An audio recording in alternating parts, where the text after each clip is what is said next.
Hello friends, कैसे हैं आप लोग। आप लोगों का यथार्थ लर्निंग प्लेटफॉर्म पे स्वागत है। दोस्तों, हम लोग जो T20 सीरीज साइंस की चला रहे थे उसमें ये एक छोटा सा टॉपिक है केंद्रक तथा गुणसूत्र। हमने आपको कोशिका और कोशिका का जो संरचना है वो बता दिया है, और कोशिका विभाजन वो भी हमने सेल डिवीजन के बारे में डिस्कस किया हुआ है। और ये हमारा तीसरा वीडियो है कोशिका से संबंधित ही केंद्रक तथा गुणसूत्र। ठीक है, हमने आपको अब देख रहे हैं स्क्रीन पे ये जो कोशिका का जो ये स्ट्रक्चर आपको दिखाई दे रहा है। ठीक है, ये जो कोशिका का स्ट्रक्चर आपको दिखाई दे रहा है, इसमें आपको जो गुणसूत्र और केंद्रक यहाँ पे जो लिखा हुआ है, हम इसी के बारे में समझेंगे कि केंद्रक और सूत्र क्या होता है, और उसके साथ साथ जो कोशिका में इनका जो रोल है वो कितना इंपॉर्टेंट होता है। ठीक है, अब जैसे मान लीजिए हम आपको कोशिका के बारे में बताए थे, उसमें हमने ये बताया था कि कोशिका का जो सबसे जो बाहरी लेयर होता है वो होता है कोशिका झिल्ली, और बीच वाला ये जो पार्ट होता है इसे हम कहते हैं केंद्रक। केंद्रक कोशिका के सबसे बीच वाले पार्ट में होता है, जो यहाँ पे बगल में आपको ये फिगर में भी दिखाई दे रहा है। ये पूरी केंद्रक यानी न्यूक्लियस की पूरी संरचना है ये। तो अब हम इसमें समझेंगे कि केंद्रक में क्या होता है। आपने कोशिका की संरचना पूरा डिटेल से डिस्कस किया, समझा। अब हम केंद्रक को समझेंगे, और यहाँ से बिल्कुल समझिए बेसिक कॉन्सेप्ट से क्वेश्चन निकल करके आ रहे हैं आज के एग्जाम में। तो इसलिए ये जो टॉपिक है आपके लिए बहुत ही इंपॉर्टेंट होने वाला है। ठीक है, आगे हम डिस्कस करते हैं इसको। जैसे मान लीजिए अगर हम केंद्रक को देखें तो जैसे आपको फिगर में भी देख रहा है सामने, ये केंद्रक है। देखिए ये केंद्रक है। अगर हम उसको साइड में हम बना के आपको समझाने की कोशिश करें तो केंद्रक के बीच में ये जो होता है इसको हम कहते हैं केंद्रिका। क्या कहते हैं? केंद्रिका। ये है केंद्रिका। जैसे देखिए इसमें आपको ये जो रेड वाला पार्ट है, ये रेड वाला पार्ट ये दिखाई दे रहा है, इसे हम केंद्रिका कहते हैं, न्यूक्लियोकुलस कहते हैं इसको। ठीक, अब अगर हम देखें तो केंद्रक में भी ऐसे कुछ गाढ़े पदार्थ पाए जाते हैं। ठीक है, इसमें कुछ गाढ़े पदार्थ पाए जाते हैं, इसे हम कहते हैं केंद्रक द्रव्य। क्या कहते हैं? केंद्रक द्रव्य कहते हैं। जैसे आपको मैंने बताया था कोशिका में, जिस तरीके से कोशिका में जो गाढ़े पदार्थ की वाली जो संरचना होती है, उसी तरीके से जैसे कोशिका में कोशिका द्रव्य होता है, तो ऐसे ही केंद्रक में भी आपका ये केंद्रक द्रव्य होता है, जो गाढ़ा पदार्थ होता है। ठीक है, और केंद्रक में जो पोषक तत्व होते हैं, ये केंद्रक में जो आपको दिखाई दे जो पोषक तत्व होते हैं वो गाढ़े पदार्थ में ही मौजूद होते हैं, यानी केंद्रक द्रव्य में ही मौजूद होते हैं। ठीक है, अब हम इसमें आपको ले चले। देखिए इसमें भी आपको ये जो गाढ़े पदार्थ, ये जो आपको बिल्कुल ये ब्लू वाला जो दिखाई दे रहा है ना पार्ट है ना, ये देखिए ये जो पूरा ये पार्ट ये है आपका केंद्रक द्रव्य। ठीक है, और इसके जो भी पार्ट्स है ना सभी केंद्रक के, देखिए इसी में मौजूद होते हैं आपके, इसी में ये सभी मौजूद होते हैं। देखिए जो जितने गाढ़े पदार्थ दिखाई दे रहे हैं। ठीक है, अब अगर हम थोड़ा सा देखें केंद्रक का काम क्या होता है। देखिए जैसे हमारे शरीर में जो ब्रेन होता है, हमारे पूरे ग्लैंड्स और जितने भी हमारे पार्ट्स होते हैं बॉडी के, उनके फंक्शन को कंट्रोल करता है, उसी तरीके से जो केंद्रक है कोशिका के पूरे भाग के जो फंक्शंस हैं उसको कंट्रोल करता है। और जब सेल डिवीजन होता है तो सेल डिवीजन में केंद्रक की सबसे बहुत ही महत्वपूर्ण भूमिका होती है। ठीक है, क्योंकि सबसे पहले जो सेल डिवीजन होता है वो कोशिका के किस अंग में होता है? तो केंद्रक में होता है। क्लियर हुआ? उसके बाद से अगर हम केंद्रक की संरचना की बात करें तो आपको इसमें देखिए कुछ इस तरीके से ये संरचना दिखाई दे रही है। इस तरीके से ऐसे ऐसे को करके देखिए कुछ संरचना दिखाई दे रही है। इसमें इस तरीके से संरचना दिखाई दे रही होगी, इस तरीके से ऐसे। ठीक है, ये जो संरचना है केंद्रक में, ये जो आपको दिखाई दे रही है इस तरीके से टेढ़ी मेढ़ी संरचना, जो धागे नुमा जो संरचना है, इसे हम क्रोमैटिन कहते हैं। ठीक है, इसे हम क्या कहते हैं? क्रोमैटिन। ठीक, इसे हम कहते हैं क्रोमैटिन। जो धागे नुमा संरचना है इसे हम क्रोमैटिन कहते हैं। ये क्रोमैटिन कहाँ पाया जाता है? केंद्रक में। ये आपको फिगर में भी दिखाई दे रहा है। केंद्रक में ये जो धागे नुमा संरचना पतली पतली दिखाई दे रही है, इसे हम क्या कहेंगे? क्रोमैटिन कहते हैं। देखिए यहाँ लिखा है क्रोमैटिन। क्लियर हो गया? अगर हम देखें तो ये जो धागे नुमा जो संरचना है, ये इसका मेन मकसद क्या होता है? जैसे देखिए जब सेल डिवीजन होता है,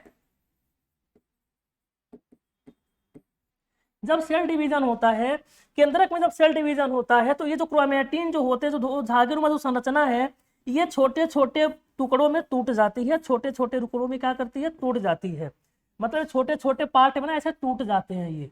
ठीक, और जैसे ही छोटे छोटे जब पार्ट में टूटते हैं तो इन्हीं इन्हीं क्रोमैटिन से क्रोमोसोम का निर्माण होता है। क्या होता है? क्रोमोसोम का,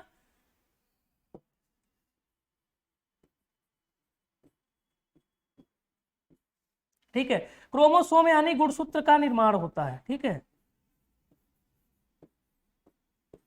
ना? कैसे होता है? जब ये धागेनुमा संरचना जब सेल डिवीजन के दौरान छोटे छोटे टुकड़ों में टूटती है, यानी क्रोमैटिन जब छोटे छोटे टुकड़ों में टूटता है तो क्रोमोसोम का निर्माण होता है।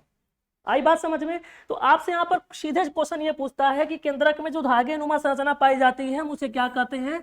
तो उसे कहते हैं क्रोमैटिन। केंद्रक में जो गाढ़ा पदार्थ होता है उसे क्या कहते हैं? केंद्रक द्रव। केंद्रक के सबसे बीच में जो पार्ट होता है उसे हम कहते हैं केंद्रिका। ये आपको रेड वाला पार्ट दिखाई दे रहा है। तो इतना आपको समझ में आया कि नहीं है, पहले आप लोग हमें बताइए। ठीक है, अब हम अगर और केंद्रक के अंदर और डीप में जाने की कोशिश करें तो मैं आपसे बता दूं, केंद्रक में जो न्यूक्लिक अम्ल होता है ना, केंद्रक में जो न्यूक्लिक अम्ल होता है यानी न्यूक्लिक जो एसिड होता है पाया जाता है। और वो न्यूक्लिक एसिड कौन कौन से हैं? जो न्यूक्लिक एसिड है आपके आरएनए और डीएनए। ठीक है, आरएनए और डीएनए न्यूक्लिक एसिड किसमें पाए जाते हैं? केंद्रक में पाए जाते हैं। और केंद्रक में ही गुणसूत्र का भी निर्माण होता है। किससे होता है? क्रोमैटिन से। कब होता है? जब सेल डिवीजन होता है तब। क्लियर हुआ? अब देखिए, कई बार आपसे क्वेश्चन भी पूछा है कि गुणसूत्र का निर्माण कोशिका के किस भाग में होता है। ये आपका फर्स्ट क्वेश्चन है। सेकंड क्वेश्चन ये पूछता है कि डीएनए और आरएनए का निर्माण कोशिका के किस भाग में होता है। तो याद रखिएगा, सीधा आंसर क्या होगा उसका? केंद्रक, जो आपके सामने ये फिगर में भी दिखाई दे रहा है और मैंने बोर्ड पर यहाँ पर बनाया हुआ है ना। अब जब आप लोग केंद्रक समझ लेंगे और गुणसूत्र समझ लेंगे आज की क्लास में, तो हम आपको जो नेक्स्ट जो वीडियो मिलेगा उसमें हम आपको डीएनए और आरएनए के बारे में बताएंगे। अभी तो आप इसमें समझे कि डीएनए और आरएनए न्यूक्लिक एसिड होता है, वो होता है केंद्रक में। उसके बाद हम लोग डीएनए और आरएनए को फुल डिस्कस करेंगे और वहां से बेसिक कॉन्सेप्ट आपका बिल्डअप कराएंगे। ठीक है, तो ये आपका पूरा केंद्रक का एक स्ट्रक्चर था जो हमने आपको बताया। और हमने गुणसूत्र ये केंद्रक के बारे में भी पूरा डिटेल डिस्कस किया, जो आपके एग्जाम के पॉइंट ऑफ व्यू ज्यादा इंपॉर्टेंट है। उसके बाद हम गुणसूत्र पे आते हैं कि ये क्या करता है, ये कैसे बनता है। ठीक है, आगे हम आते हैं अपने नेक्स्ट पेज पे। जैसे मान लीजिए अब यहाँ से अगर हम फिगर ले लें गुणसूत्र का, ये रहा। ठीक है,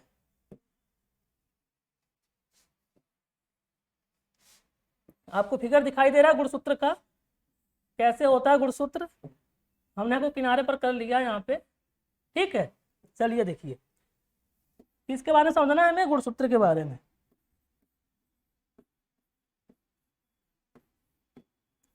यानी क्रोमोसोम।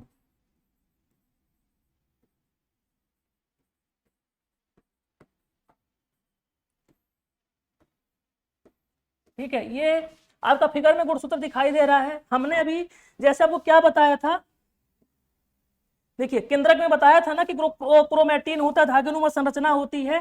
तो जब धागेनुमा संरचना क्रोमैटिन जब क्रोमोसोम में चेंज होती है, जब क्रोमोसोम यानी गुणसूत्र जब संरचना अपना बनाता है तो उसका आकार कुछ एक टेढ़े मेढ़े छड़ जैसा हो जाता है। जो अभी आपको देखिए, जो अभी आपको इसमें दिखाई दे रहा है, देखिए इसका जो संरचना है गुणसूत्र का वो कुछ टेढ़े मेढ़े छड़ के इस आकार में हो गया है, कुछ इस आकार में हो गया है। ठीक है, और यहाँ पे ये ज्वाइंट है, देखिए यहाँ पे इसका ज्वाइन है, यहाँ पे ज्वाइंट है, ये है, कुछ ऐसे की संरचना होती है गुणसूत्र की। अब देखिए गुणसूत्र होते क्या हैं? देखिए जो गुणसूत्र होते हैं ना, ये आनुवंशिक पदार्थ होते हैं। मतलब जैसे मान ली मदर और फादर में जो आनुवंशिक पदार्थ होते हैं, जो उनके गुण होते हैं ना, वो गुणसूत्र के माध्यम से डीएनए के द्वारा एक पीढ़ी से दूसरे पीढ़ी में उनके जो गुण के जो लक्षण हैं डीएनए के द्वारा क्या किए जाते हैं, वो भेजे जाते हैं। ठीक है, तो इसी गुणसूत्र के माध्यम से होता है। जो आनुवंशिकता के जो लक्षण होते हैं, एक मदर और फादर के जो आनुवंशिकता के जो लक्षण होते हैं उसके बच्चे में इसी गुणसूत्र के माध्यम से होते हैं। और वो कौन ले जाता है पीढ़ी दर पीढ़ी? डीएनए। किसके द्वारा जाते हैं वो? डीएनए के द्वारा। ठीक है, तो गुणसूत्र क्या है? एक आनुवंशिक पदार्थ होता है। क्लियर हुआ? अब हम अगर और आगे इसकी चर्चा करें, गुणसूत्र के बारे में, थोड़ी संरचना के बारे में समझते हैं, तो आपको ये संरचना ये दिखाई दे रही है ना, इस तरीके से यहाँ पे ये ज्वाइंट है, ये ऐसे कुछ इनकी संरचना हो जाती है गुणसूत्र की। ठीक है, तो ये जो गुणसूत्र का जो ऊपर वाला जो भाग होता है, ये ऊपर वाला जो भाग होता है गुणसूत्र का, इसे हम टेलोमियर कहते हैं। क्या कहते हैं? इसे टेलोमियर कहते हैं। ठीक है, ऊपर वाले भाग को हम कहते हैं टेलोमियर, है ना। और ये जो बीच में आपको ये जो कुछ डार्क में ये लंबी सी संरचना दिखाई दे रही होगी, ये जो संरचना दिखाई दे रही है, इसे हम क्रोमोमियर कहते हैं। क्या होता है ये? क्रोमोमियर। जैसे हम ऐसे अगर बात करें, ये जो बाहरी पार्ट है, ये इसको बाहरी पार्ट को हम टेलोमियर कहते हैं। ठीक है, और इसके बीच में ये जो संरचना आपको ऐसे ऐसे संरचना ऐसे दिखाई दे रही है, ऐसे ऐसे ऐसे ऐसे, इसे हम क्रोमोमियर कहते हैं। ठीक है, इसे हम क्या कहते हैं? क्रोमोमियर। फिर देखिए आपको ये जो कुछ इसमें भी गुणसूत्र में ये गाढ़े पदार्थ बूंदी बूंदी यहाँ पर दिखाई दे रहा है ना, देखिए बूंदा बूंदा ऐसे तरीके के डॉट डॉट डॉट डॉट यहाँ पर हुआ है, ये गाढ़े पदार्थ को ये रिप्रेजेंट कर रहा है। गुणसूत्र में जो गाढ़े पदार्थ होते हैं तो इसे हम कहते हैं क्रोमेटिड्स। क्या कहेंगे? मैट्रिक्स कहेंगे या कहेंगे क्रोमेटिड्स। जो ऐसे गाढ़े पदार्थ जो पाए जाते हैं, देखिए ऐसे ऐसे ऐसे ऐसे। ठीक है, ये क्या है? क्रोमेटिड्स। क्रोमेटिड्स होते हैं या फिर होते हैं क्रोमेट्रिक्स होते हैं। क्या होते हैं? मैट्रिक्स या क्रोमेटिड्स होते हैं। तो गाढ़े गाढ़े जो पदार्थ आपको दिखाई दे रहा है, यहाँ पे आपको क्लियर हो रहा है? यहाँ पे देखिए, ये यहाँ पे दिखा हुआ है मैट्रिक्स। ये जो गाढ़े पदार्थ वाली जो संरचना दिखाई दे रही है आपको, डॉट डॉट यहाँ पे दिया हुआ है, गाढ़े पदार्थ को रिप्रेजेंट कर रहा है। ठीक हुआ? ये जो आपको बीच में जो मुड़ा हुआ भाग दिखाई दे रहा है ना, ये मुड़ा हुआ भाग जो दिखाई दे रहा है, इसको हम कहते हैं ये प्राथमिक संकीर्ण, यानी दो दो इसमें मोड़ होता है, एक यहाँ पे और एक ये दूसरा मोड़ है, और ये तीसरा मुड़ा हुआ ये भाग है, ये है ना।